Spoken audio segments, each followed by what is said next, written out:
All right, welcome back, mates. We are in the crypto leverage trading group, and we are on TradingView. We're checking out what's happening with Ethereum. Lots of messages, lots of texts, lots of emails on what is happening with Ethereum. And as you know, we've been huge in our group, proponents of Ethereum for the last year, all the way up from under $200 to now hitting its all-time high again today. Upwards of 1,435 to 38 range, depending on which exchange you are trading Ethereum on yourself.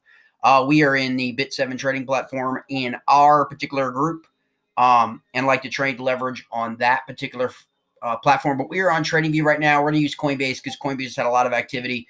Obviously, a lot of institutional, a lot of other entities use Coinbase for as its quote-unquote clearinghouse, really, to purchase. You may have heard Grayscale just racked up 16,000 Bitcoin in the last 24 to 48 hours.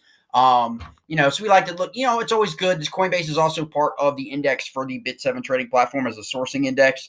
So it's also kind of important to use. That's very similar to what's happening on Bitseven right now. But as you can see what's happened this morning, we actually got a nice little run up off of 1,300. Tested the lows of 1,300 yesterday and came all the way back today. And what we have here is the basic TradingView chart. It's very simple for beginners, okay, with two technical indicators that are huge to use. One, especially for brand new beginners, especially if you're trading on leverage, is the RSI, or relative strength index. This is the one down here at the bottom, okay? It is important to recognize your lower level below. You can expand this level out, but typically in RSI below 30, really the 30 level here is where you get these changeovers, right? You can see them have a marked here. It's basically the market will run you, for example, when the market determines overbought to oversold, and it usually, you can tell these levels will repeat if you run this pattern for hours, or a 4 hour, 5 hour, 6 hour, 8 hour, 24. You look at it, you can see that it's peaks and valleys, right? And so that's a really good indication for your entries and exits that you want to look for. Is Ethereum overbought today, right now? Okay, and we're looking at this right now, and we're saying, okay, let's slide this over a little bit so you get a better indication of what's happening in the current price. But as you can see here, look, we fell below to 27, okay? And then we saw a green candle change, okay?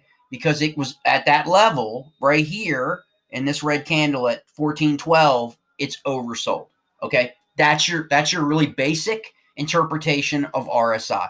When it was up here in the 70 to 80 level, it's overbought, okay? And you see this change. So that helps you. The RSI is like your biggest directional indicator, okay? It's if you're trading direction only, you might as well just use RSI, okay? And forget about the 6 hour nonsense, and forget about, whatever's they're using. Other groups are using BitMEX for a 6 hour candle to determine what's going to happen in the next hour or 6 hours. You really only have to look at RSI, okay? It runs true to form, okay? And you can see, now I've overlaid on this RSI indicator momentum strategy. That's number 2 if you're a beginner. It will help you kind of see what's the momentum. The momentum is changing from being overbought to oversold. See here? See where the momentum strategy is indicating exactly it changes, right? Because the market is shifting. It's shifting what? It's shifting direction from up to down, long to short, right? And that's the true direction method, okay, are these two indicators. There's a very, very, mixed bag of other indicators that are awesome, MACD, pivot, there's tons, okay? But you really want to start with these two if you're beginning to look at entering and exit on your leverage exchange, okay? And these will tell you really when you need to be looking for. It's not going to tell you the exact time. Look, this stayed above 70 for 5 or 6 candles, and then it came down. It just gives you an awareness that that's where you want to be looking at for a potential exit in your trade or a potential entry in your trade. All right, mates, that's a quick update on technicals for Ethereum.